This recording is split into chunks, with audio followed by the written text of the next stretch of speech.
I got to meet Rob just last week actually for the first time. He is a local Akron entrepreneur, been involved with a ton of companies. He's currently involved in 2 companies. He's the CEO and founder of both WiredViews and Segmint. So please, everybody, welcome Rob Heiser.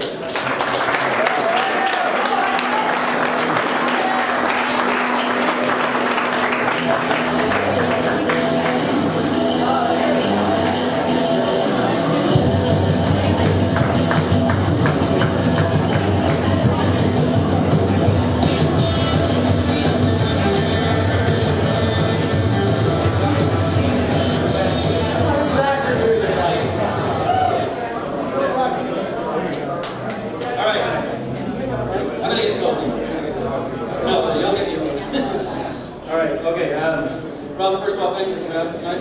Thanks for having me. Yeah. You were a little bit sick recently, so I'm glad you were able to pull it together for this evening. So I made it. We're all very thankful you're here. Okay, so actually, can I get a bit of quiet in the back? Just this will be the only time I ask you, I promise. All right. Okay, so currently you are the CEO and founder of 2 separate companies, Segmint and WiredViews, a digital marketing agency. One question. Why are you doing 2? Why don't you just give up one? That's a great question. First of all, I think it starts with the people. You know, when you found a company, you really create a family, and I think that's really where it stems from. If I go out and do I pick one child or another? No, but the companies are actually very complementary. I wouldn't do this if it wasn't something that I thought could benefit both sides of the business, and so. You know, it has been difficult, absolutely. It's not something I would recommend the average person to try to start to notice. It's, you know, really at the same time to grow them. But from a complementary standpoint, they couldn't be better. I mean, the 2 of the largest partners we have at Segmint, one of the reasons they signed deals with us is because of the expertise we have in the digital marketing space. So that helped us tremendously in inking and closing those deals. Okay. So you have upwards of 50 employees now in Segmint, is that right? Segment's 35. Oh, sorry, 35. That's not bad. With 2 of the, okay, so beyond just your personal abilities to manage all that work, what else do you need? I'm kind of talking about the team. How do you develop a team? What kind of team do you have that helps make this happen? Well, first of all, if you say I do this, that's not true, right? I have a great team behind me. Some of them in the room. You have to have good people. There's no way to build a company without good people. And I think the great thing about Akron and the people in Akron, or not just Akron, just Northeast Ohio, they're dedicated, hardworking, and very talented. And so we're lucky to be in an area in which you know we have this great resource.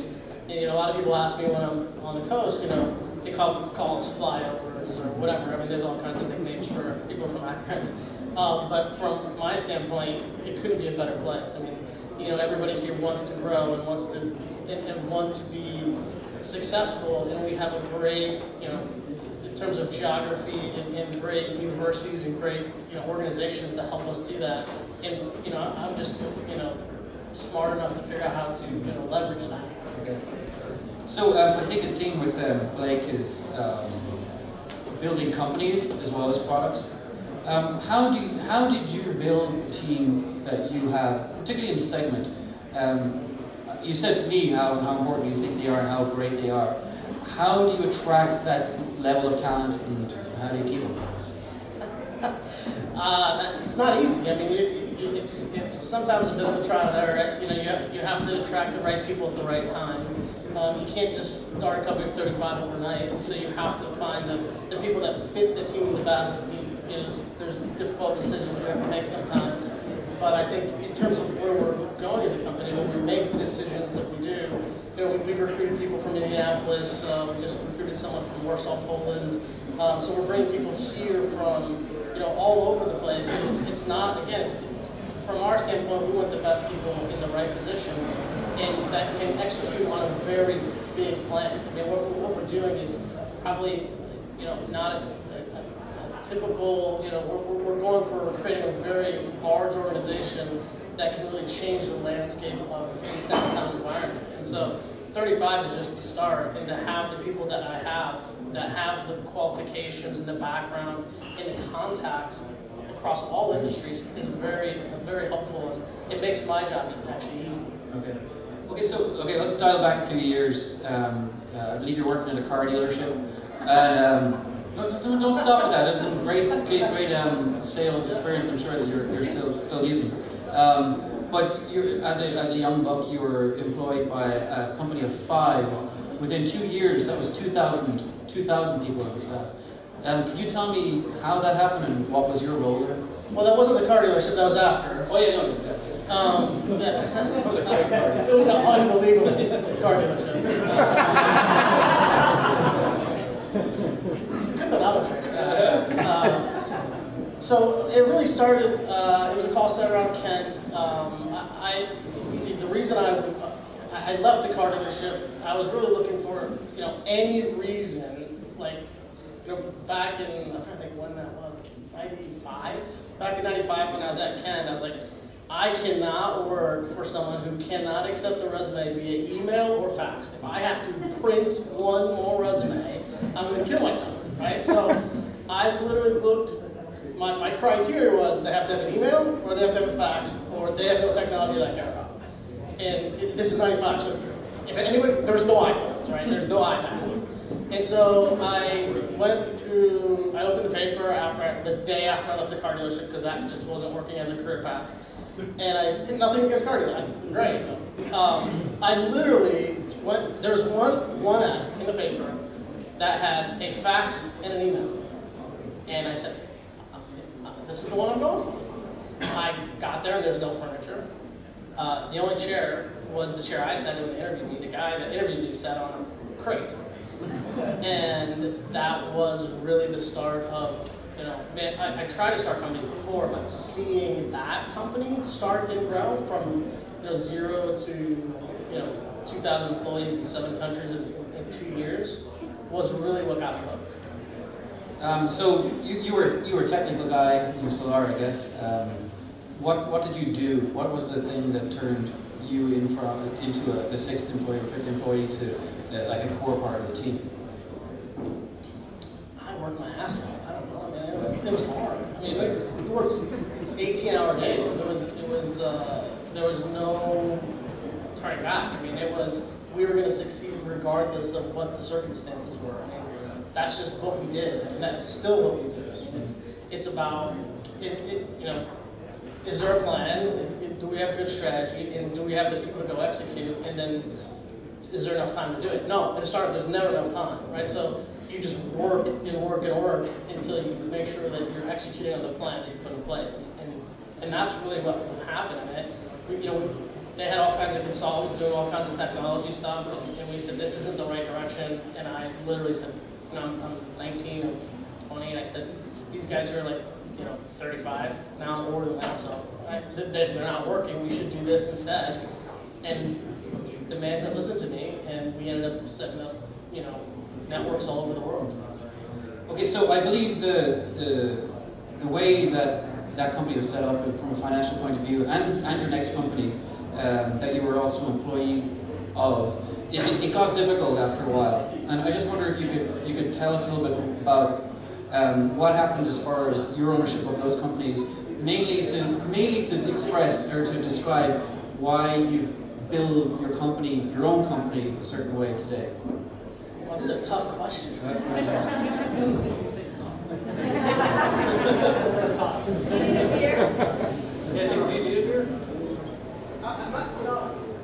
When he called me, he said, I need you to talk at this event. It's called TechPint. I said, I'm allergic to hops. Beer just doesn't work. Yeah, I totally remember that.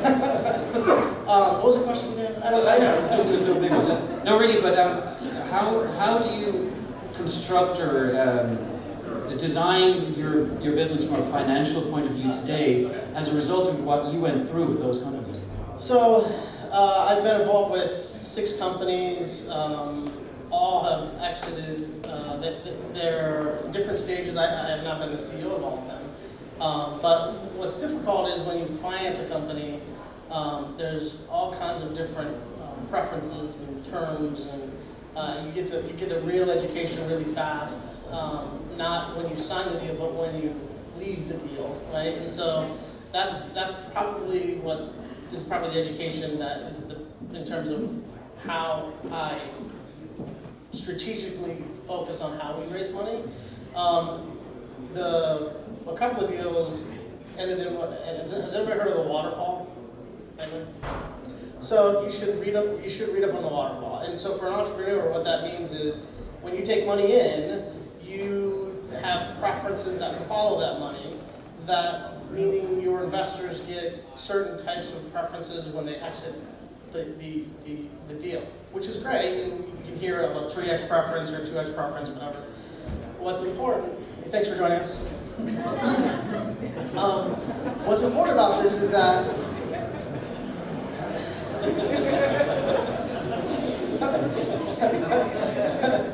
I'm sorry. So what's important about the waterfall is that if things don't go according to plan, which in a startup can never do, you can create all the best plans in the world. The plans are for what decisions you make at the time that you need to make the decisions, right? And make sure you're educated to do that. But if things don't go perfectly, or there's some preferences around that you didn't understand, in that case, I wasn't involved in doing the preferences. I understood it after. And what that means is like an investor can take 3x before any common shareholder. And so when you have your whole staff and your family, that's working towards a goal of exiting a company, you just have to realize that there's, the people putting money are the people that are going to take the money out first. And the waterfall means at each preference, you have to pay them back before any common shareholder.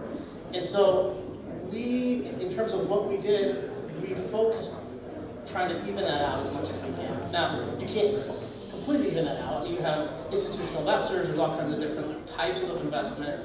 But in terms of what we're trying to do, we're trying to build a life-changing company, not just for investors. We love our investors. I have investors in the room. Yeah! And they love me, right? Still, which is great.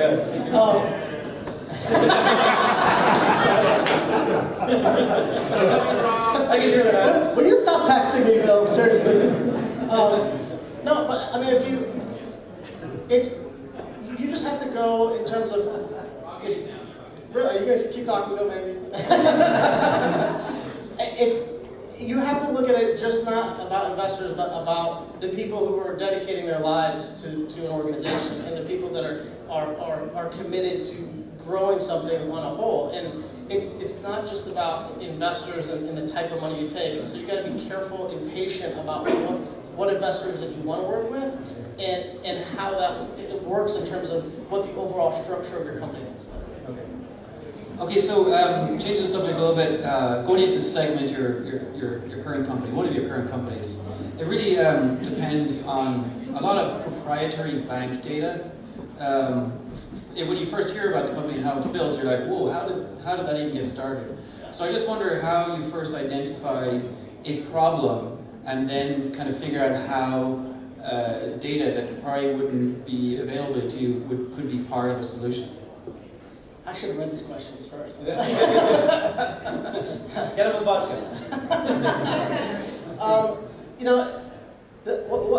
What's interesting about what we do is that, yes, it's very proprietary data, regardless of what industry that you look at data. And I think this is a transition that the whole world is going to see, right? I mean, what we're seeing is privacy and security and everything that's happening, not just in banking, but in retail and in social media. That's going to continue to grow. And so the opportunity that we saw was that there's a lot of very valuable data out there, but it's heavily regulated. And so when the idea first came to us, it was about creating kind of like a Quicken or a Microsoft Money online, which after we came up with the idea, someone did, it's called Mint, and they sold it for a lot of money. Maybe I should have done that.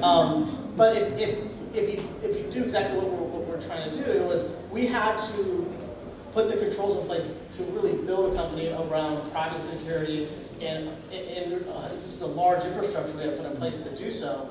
And to do this and execute and make large partners be comfortable with this was an undertaking. And so it was about understanding what the industry will allow us to do, and then figuring out a way that we can protect it from an IP standpoint, and then go execute it with large partners.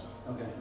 And just to be clear, for anybody who doesn't know, Segmint allows banks to better target for their marketing their consumers. Is that what correct? You're not hired. Although I like you a lot, not sales. What we do is we help a bank understand the data from every aspect of their relationship with that bank. That could be if they have a credit card, if they have a debit card, if they have a car loan, if they have an auto loan, and we help them communicate to their customers the right product at the right time. And we never know the customer name. Never know name, address, phone number. We just help them facilitate the right communication, the relevant communication at the right time. Okay. So in that regard, okay, so it's easy for me to go out and sell a widget. No, it's not easy though, but to go out and sell something to a consumer. Your business was from the start dependent on having a bank customer. So how did you get that first deal, and what was the approach you took to getting a deal like that? I walked into Chase and I said to the CEO of Chase, I think we should do a deal. What really happened, bro? And then they threw me out of the branch, right, basically. Basically what happened is it was a lot of trial and error. We tried to sell directly. We realized that wasn't going to happen. It took us some time to figure that out. And then we really focused on the partners that control the bank data. And so that's really where our entire sales effort is around creating strategic partnerships in the space. And I heard Blake talking about find the customer. In this space, it's a very difficult space to not just find a customer, but it's a 2-year process to go through due diligence and make sure that one, we have all the privacy and security in place, but then also make sure that our product is really what we say it is. And so that's what we focused on, and we signed 2 of the top 5 fintech providers in the world. And so from our standpoint, they sell our product for us. I mean, we have 800 plus people in the market selling our product. I could never fund that. That'd be impossible to say, with my investors, hey investors, I need $200 million to build an 800-person sales force with my 35 people that are building the product. That just doesn't work. And so the sales force for us is to partner and make it scalable with these big partners, and that's worked out great so far. Okay. So during the first year or two, when you're working toward that deal, were you funded at that point? And how many people did you have working for you? And how did you get through that period of time? Oh, that's a good question. We had early adopters and early adopter customers, smaller customers that we were taking data, understanding their data, and really help fine tune and build the product while we were in the process of signing the large partners. And we were probably, I don't know, a year and a half. It was probably middle of last summer. I went to the board and I said, we have an opportunity with one of the largest partners in the world. I can focus my effort on going after this and really hit a home run here, or I can, or that's perfect. Perhaps or we can really focus on hitting a lot of singles and trying to be successful.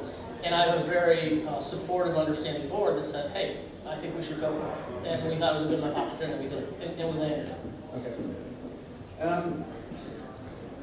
So what are your big lessons around raising capital now that you use in your approach to segmenting that you might use to the next one? I asked the same question to Blake, but I wonder what your opinion is. I mean, right now, I really would, once you get a product to the point where you are really getting a lot of traction, a lot of momentum, I would tell you to get out of the money raising. Find a partner. We have a great partner. He's the one heckling me from the back, Bill Manby. That was just on the front page of Cranes, everybody. His company, him and Mark Crone's company, Acquire Wealth, has helped us raise a lot of money in terms of what we needed to fund the company. But I was spending a lot of my time raising money locally, and it was a challenge because trying to lead a company and raise money and you know, and operate and sweep the floors and take out the trash and do everything else, it was impossible.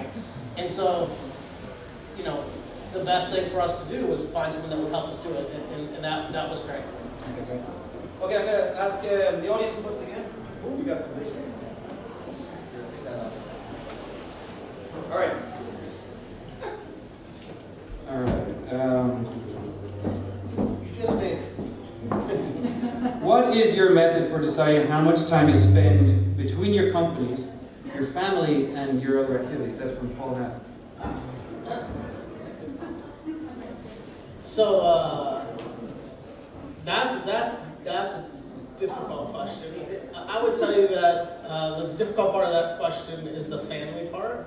I have 3 kids and a very loving, understanding wife. And if she was here, I would thank her, but she's at my daughter's first reconciliation tonight, so I'm missing. Does that answer your question? But not. I think the good thing about having 2 companies with a really good, strong management team in both is that they kind of help me make the decision for me, right? I mean, they're very complimentary. They know when they need me. They know when they don't. They know when to keep me out of things. That's important, is having the good people around you in terms of where to spend your time. Segmint is a much younger company, and it requires a lot more time. And so, in terms of what we're executing on, it's really about, you know, we're penetrating a market that I think has a $1 billion opportunity for us. And so, for us to do that, it does take more time, but I also have great people in both companies that help me do that.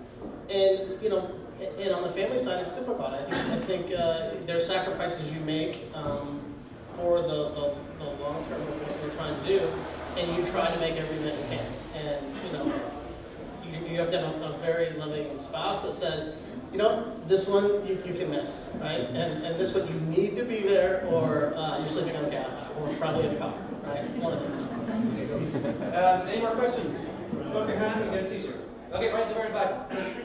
Shout it out. Yeah, how did you find your partner? That was important to you? So how did you find your partner? Is that right? Yeah. Yeah, how did you find the partner that was important to you? Are you talking about my wife? I was at a Harry Buffalo party at Kent State. He's still honest. I presume you meant in Segmint, right? Yeah, it's in Segmint. How did you find your partner?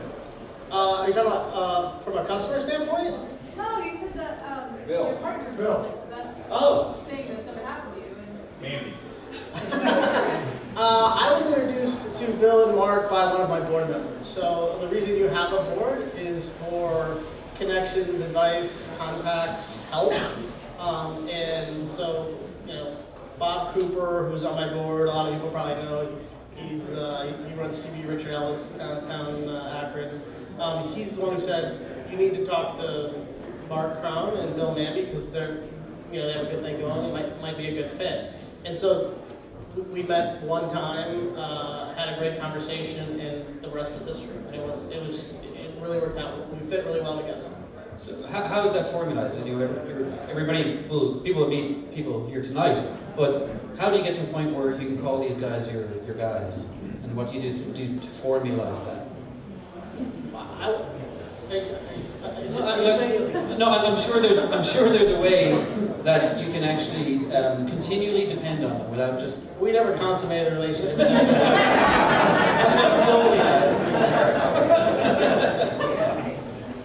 It's a trust thing. You know, it's a gut thing. I mean, as when you start a company, you have to make decisions every day that you have to trust your instincts and your gut. And I just had a great feeling when meeting with them, and we thought we could make a good partnership work on the fundraising stuff, and they have been fantastic. And so, but you know, we have partners like that, and not just fundraising, but you know, in other parts. Okay. I'm getting the push. He's like, no, you're out. He's party time. He's a Twitter question guy. Okay. Okay. So, any more questions? Yep.